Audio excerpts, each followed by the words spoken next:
Next পয়েন্টে আসি, যেটা বলছেন সিস্টার সুলতানা, রিউমেটয়েড আর্থ্রাইটিস। আমি খুব সংক্ষেপে বলি, রিউমেটয়েড আর্থ্রাইটিস নিয়ে আপনারা অনেকে আমাকে মেসেজে লিখছেন, অনেকে আমাকে বলছেন যে ভিডিও করার জন্য।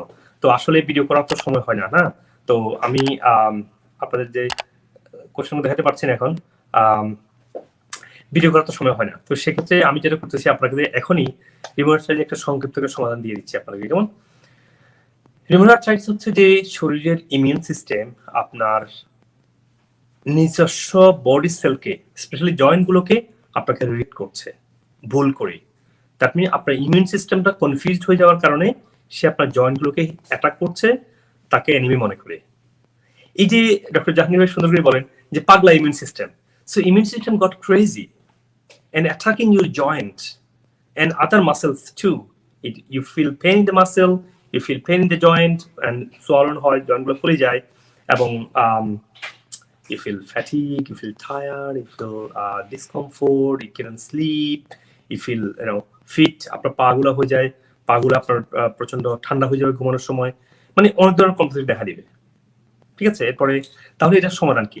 সমাধান হচ্ছে যে প্রথম দেখতে হবে যে যেই সমস্যাগুলো আপনার ইমিউন সিস্টেমকে ট্রিগার করবে to attack your joints and bones and other organs, specially joint মনে রাখবেন, immune system rheumatoid arthritis means is attacking your joints. তাহলে কি করতে হবে? আপনাকে যে খাবারগুলো আপনার ইমিউনকে ট্রিগার করবে, এই পাগলা ইমিউন সিস্টেম বা এই কনফিউজড বা এই মেসড আপ বা ইমিউন সিস্টেমকে ট্রিগার করবে, সেই খাবারগুলো কি সেটা মনে রাখতে হবে। তবে মনে রাখবেন, আমি তার আগে বলে দিই, এটা একটা অটোইমিউন ডিজিজ, তাই না? তো এই রিউমেটয়েড আর্থ্রাইটিসের খাবারের তালিকা খুবই সামান্য। কেন? আপনি এনাফ ফ্যাট খেতে পারবেন না, আপনি ফ্যাট খেতে হবে কয়েকটা ফ্যাট খেতে পারবেন, আপনি কার্বোহাইড্রেট, সুগার, ফ্রুটস কোনো কিছু খেতে পারবেন না। আপনি খেতে পারবেন, আপনি কোনো প্রোটিন খেতে পারবেন না, মানে হার্ড প্রোটিন, যেটা কমপ্লেক্স প্রোটিন, যেগুলো খেতে পারবেন না। তাহলে কি খাবেন আপনি? আপনি খাবেন হলো প্রচুর শাকসবজি খেতে পারবেন কেবল। কারণ আপনি সুগার খাবেন, ইমিউনকে ট্রিগার করবে, আপনাকে আবার অ্যাটাক করবে জয়েন্টকে। আপনি একটু ফ্যাট খাবেন, ফ্যাটটা হজম হবে না, কারণ ইনডাইজেশন কারণে তো আপনার ইমিউন সিস্টেমটা মেসড আপ হয়েছে। কারণ দীর্ঘ সময় ধরে যে লিকি গাট ছিল, দীর্ঘ সময় ধরে লিকি গাট, মানে সায়েন্সে যেটা বলে গাট পারমিয়েবিলিটি, দীর্ঘ সময় ধরে লিকি গাট এবং প্যারের সমস্যা, ইনডাইজেশন থাকার কারণেই কিন্তু আপনার ইমিউন সেল তৈরি হয় না, ইমিউন সিস্টেম কনফিউজ হয়েছে, ইমিউন সিস্টেমটা মিসম্যাচড বা মেসড আপ হয়ে গিয়েছে। তাহলে ইমিউন সিস্টেমকে ট্রিগার করবে এমন খাবার আপনারা খেতে পারবেন না। সে তালিকা কি আছে?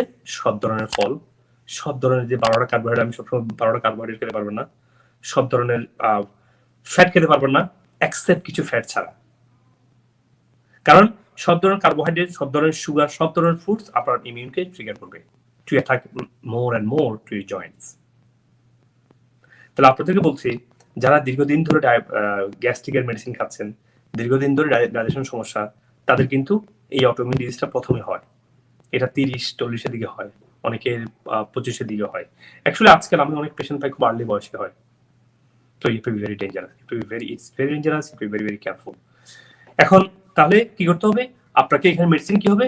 আপনি যদি মেডিসিন নেন, প্রেসক্রিপশন জন্য যান, ডাক্তার আপনাকে ইমিউনকে সাপ্রেস করবে, ডাক্তার আপনাকে পেইনকে ম্যানেজমেন্ট করবে, দ্যাটস নট সমাধান। ইমিউন সিস্টেম যদি আপনাকে অ্যাটাক করে ভুল করি, আপনি যদি ইমিউন সিস্টেমকে বন্ধ করে দেন, তাহলে কাজ হলো? কারণ ইমিউন সিস্টেম যদি আপনি সাপ্রেস করে রাখেন, ইমিউনের কাজটা কি? আপনার শরীরের ক্যান্সার সেল, শরীরের যে সমস্ত টক্সিনের বিল্ড আপ করা, শরীরের যে প্যাথোজেনের বিরুদ্ধে শরীরকে প্রোটেক্ট করা। তো আপনি যদি ইমিউনকে যদি সাপ্রেস করে দেন, তাহলে এটি কোনো কথা হলো? আদারও ইনফেক্ট খেতে পারবেন temporary until you get back to normal.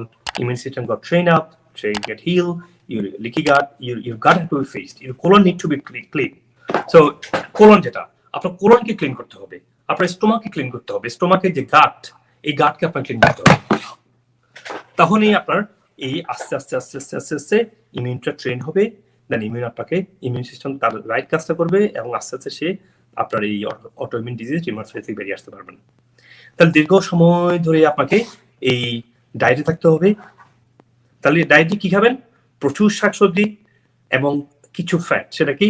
কিছু বাদাম, কিছু অ্যাভোকাডো, সাগরের মাছ, মাংস, ডিম, অল্প পরিমাণ মাছ, অল্প, নট কিটো, ইটস নট রিয়েল কিটো, ভেরি লাইট কিটো, all plant, cook and non cooked, সাথে কিছু অল্প কিছু মাছ, অল্প কিছু ডিম, অল্প কিছু, যেমন সিড, কোনো সিড খেতে পারবো না, সিড খেলেই অটোমিউনকে ট্রিগার, ইমিউন সিস্টেমকে ট্রিগার করবে, that will make your autoimmune disease worse, that will make your arthritis ওর্স।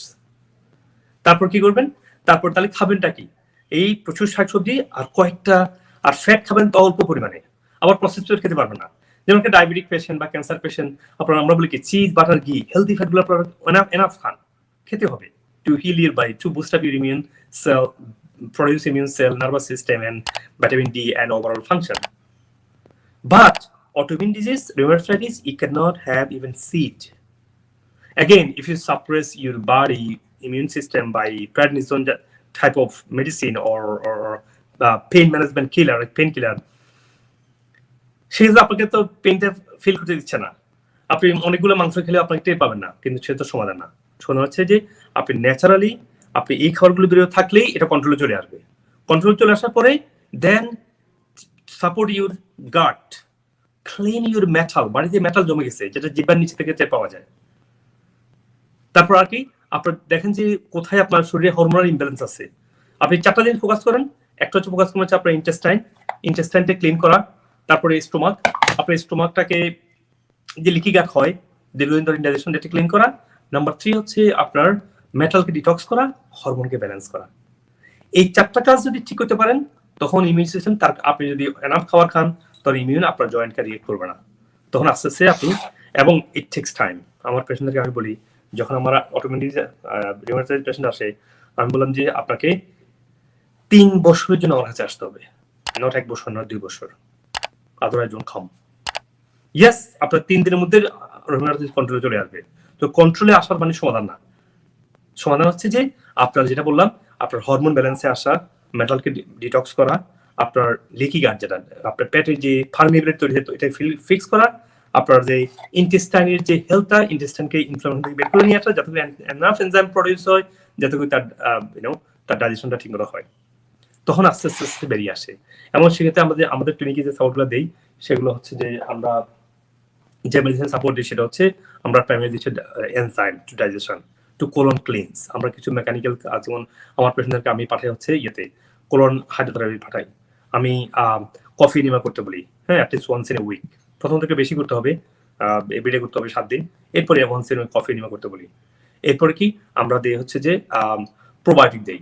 তার মেটাল ক্লিনজ, মেটাল ক্লিনজ একটু মেডিসিন আছে যেটা আমাদের বলা হয় ট্রেস মেটাল, টোটাল ছিলেট। এই ছিলেটের মধ্যে আমাদের ইডিটিএ থাকে বা আদার কিছু ট্রেস মিনারেল থাকে, সাথে ট্রেস মিনারেল সাপোর্ট দিই। তারপর আমরা কি, তারপর আমরা কড লিভার অয়েল দিই to support the body nervous system, to support the healthy functioning. এরপরে দিয়ে হচ্ছে, তাহলে এইভাবে আস্তে আস্তে আস্তে অটোমেটিক থেকে বেরিয়ে আসে। এটা হচ্ছে আপনার কাজ।